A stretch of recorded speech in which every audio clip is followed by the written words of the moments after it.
horses out. They have compelled to lead. Fast to begin. Moving a party out. So now is Queen of Class. Mamika is racing in third. Alongside fourth comes Unequal. Dento and it's down on the inside.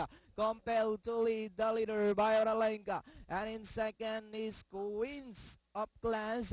In between horses, Mamika moving a party outside Unequal Toanitsa. And it's still compelled to lead by about 3 for Oralenka. Right here in second is Queen of Class. Unequal moving a party outside third Toanitsa. And Mamika. They swing into the back. 3 runners fighting it out for the lead. Queen of Class compelled to lead is running by Drell. And on the outside third Unequal. Mamika remains in fourth, then followed by Toanitsa. And it's still compelled to lead, moving a party out. So now is Unequal. Unequal takes the lead by about 2 lengths. And in second, compelled to lead. Racing in third, Queen of Class, Mamika in fourth, and Toanitsa. We have Unequal by about 4 lengths. And in second, still is compelled to lead.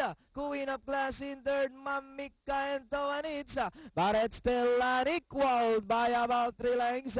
And in second, compelled to lead, Queen of Class, Mamika, Toanitsa. Entering the finish line, it's Unequal. Compelled to lead, Queen of Class, Mamika, and number 1, Toanitsa. Only the third choice sa ating bentahan. Number 5, Unequaled.